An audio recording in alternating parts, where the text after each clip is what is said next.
Alright, what is going on guys? It's Tazz here, and welcome back to the channel. Now today what I've got for you guys is another Stargirl video. This week marked the start of the two-part Season 1 finale for Stargirl with the penultimate episode titled Stars and Stripe Part 1 in an obvious reference to the comic storyline that this season has been largely based on. So as always, before we get into anything, spoiler warning if you guys are not caught up with Stargirl Season 1 yet, so go chill in your super secret villain tunnel until you do, but with that out of the way, let's talk about the penultimate episode of Stargirl Season 1.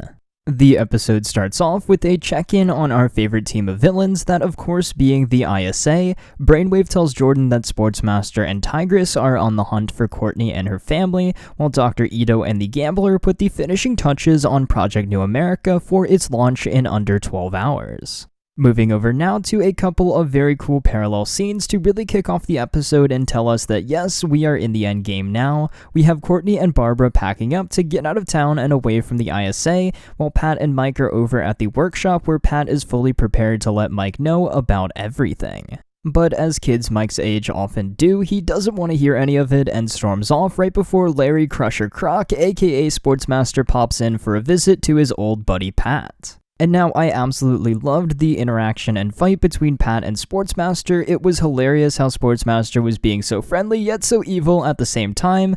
Just some great stuff there. But as he is there to kill Pat, a very cool fight scene ensues, which eventually leads them to the room with the stripe armor, and Sportsmaster does seem pretty impressed. And now right before he can finish Pat off, we actually have Mike come back in and save the day, literally drilling Sportsmaster in the back, stunning him just long enough for Pat to knock him out. I really did love this fight scene, as well as the sort of casual revelation to Mike that yeah, his dad is a superhero with a pretty badass robot. Also, I'm pretty sure that Sportsmaster and Tigress have to have some sort of metahuman abilities or something. But moving back over to Courtney and Barbara now, we have Tigress pay them a visit and absolutely wreck the house trying to kill them. And we had some really cool stunts here as well with Courtney and the staff trying to keep her mother safe from Tigress. I thought that all of this was just super cool and flowed really well. It's nice to see how far Courtney has come with the staff this season, as she seems to have much more control over it now, and her fighting style has evolved into this kind of gymnastics dance sort of thing, where the staff is more of an extension of her rather than a completely separate entity. But similarly to Pat and Mike's fight with Sportsmaster, Barbara and Courtney are able to incapacitate Tigress and get the heck out of Dodge. As any evil ice villain would, when Jordan hears about this, he is not too pleased that Stargirl and her family are still alive, as it kind of throws a wrench, or I guess you could say a cosmic staff, in his plans. But after touching base with Jordan, we get a pretty interesting scene that I was not expecting. We have Principal Bowen, aka the Fiddler, talking to her son Isaac, who is also the Fiddler in the comics. Isaac was having trouble with some kids at school, and this is where we get a pretty disturbing and I guess slightly funny scene at the same time. Principal Bowen tells Isaac about how his father shanked some annoying kids with his violin bow back in the day when he was a kid to get them to stop messing with them. So this is where we have Isaac creepily look over at his tuba, like, you know, he's gonna use it. So, to the kids who bullied Isaac, you better watch out, because I think there's a tuba in your future where tubas should not be, or, you know, maybe he'll move over to the violin and be the fiddler. Anyway, after this, we have Courtney, Pat, Barbara, and Mike meet up with the rest of the JSA at a very nice cabin in the woods as their new base of operations away from the ISA to regroup and come up with a way to stop them.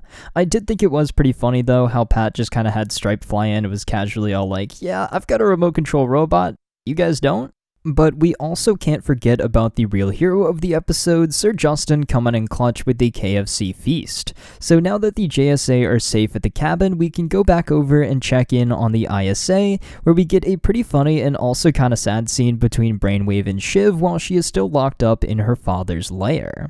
Brainwave literally has the nerve to blame Cindy for Henry Jr.'s death just because she didn't know that he had powers earlier. But I was like, dude, you dropped rocks on your son. It's no one's fault but yours. You're just straight evil. And speaking of just being plain evil, it was also kind of mean when Brainwave told Cindy that nobody on the ISA, including her own father, wants her there, and all she is just a failed experiment. I mean, Shiv is bad and all, but I mean, damn. It honestly wouldn't surprise me if in the finale we see Shiv either turn on her father and the ISA and potentially help out the JSA just for a bit so she can escape, or I think the other option is that she could escape in the commotion of the finale or even after fighting the JSA, and maybe go form her own ISA possibly made up of the kids of the current members, like Isaac Bowen, Cameron McKent, and possibly even Artemis for Season 2. And who knows, this potential new ISA is possibly how we could see Henry Jr. return or be revived if that is ever going to happen, which it seems like they keep making a point every episode to keep confirming that he's dead, so I guess we shall see. But after that delightful little chat between Cindy and Brainwave, Dragon King comes in looking all cool and grabs Henry in order to test out the machine.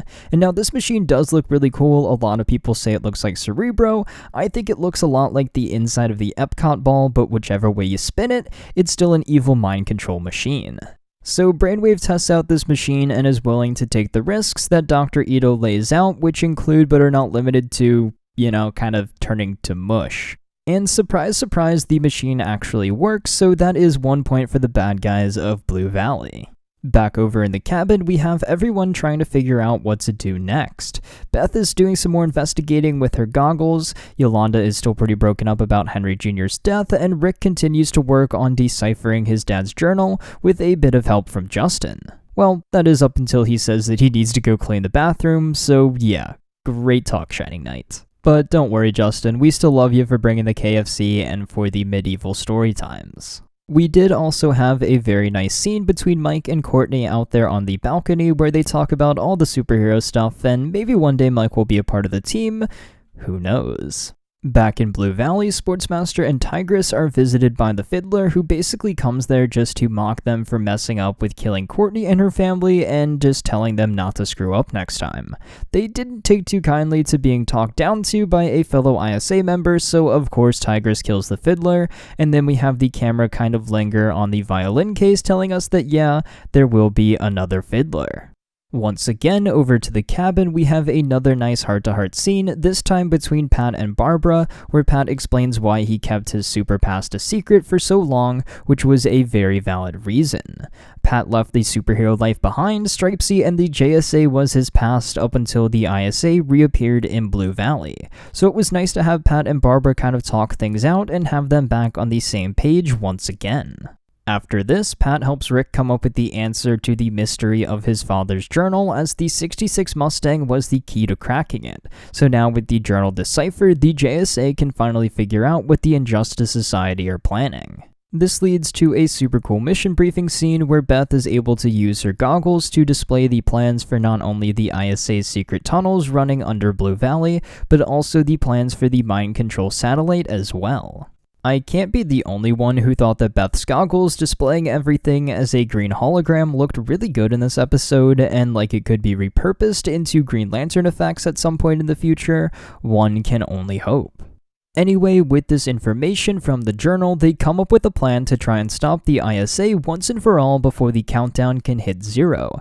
In order to shut down the machine, the plan is to split up. Let's split up and look for clues. Courtney and Pat will enter through one tunnel, Rick, Yolanda, and Justin will go through another, Beth and Barbara will go back to Barbara's office to shut down the computers, and Mike gets the most important job of all, watching the dog. While the ground team infiltrates the tunnels, Beth and Barbara go to hack the ISA's systems, and they find something pretty interesting. Their manifesto makes the ISA's plan seem like they are actually fighting injustice, not spreading it. The only caveat to all of this is that the machine, when fully powered by Brainwave, will control the minds of 100 million people, 25% of which will die. So after doing some quick maths, we got the ISA willing to kill 25 million people just to try and bring about peace. Yeah, not a great plan. However, the machine will only affect fully developed minds, meaning that the kids are safe while the adults, not so much. After learning about all of this, the gambler counterhacks Beth's hack just in time to let everybody know that the machine is not turned on at 0, but is actually activated at 30 minutes remaining and takes 30 minutes to finish. And with that, the timer hits 30 and Brainwave goes to work trying to reprogram all of the minds he can. So Barbara, Justin, and Pat, along with the rest of the affected adults, are now out of commission, whammied by Brainwave, leaving everything up to the JSA kids to fix in the finale. The episode ends off in a pretty cool way with Brainwave taking over Pat's mind in the stripe armor and punching at Courtney as the screen fades to black, and with that, we have one episode of Stargirl Season 1 remaining. I've gotta say, this was another amazing episode for the season, and I cannot wait for the finale where we finally see the JSA fully take on the ISA and try to put a stop to their plan and save the 100 million people affected by Brainwave and Dr. Ito's machine. Also, did want to mention that the effects for Stripe looked really good in this episode. Big CGI Robot Boy is always a win. Given that next week is the finale, I would expect to see some setup for Season 2, which will be coming in 2021, most likely around April or May, similar to when this season started. Season 1 of Stargirl has been such a great ride so far, and I just cannot wait to see how it is all wrapped up in the finale, as well as what sorts of teases we could see for Season 2. Just pretty crazy that this season seemed to go by so fast. So with that said, I want to know what you guys think about all of this down there in the comments below. What did you think of the first part of this finale? What do you hope to see next week to wrap everything up? And what kinds of teasers are you expecting as setup for Season 2? I want to know your thoughts on all of this down there in the comments below. But until next time, guys, it's been Tazz, and I'll see you guys in the next video.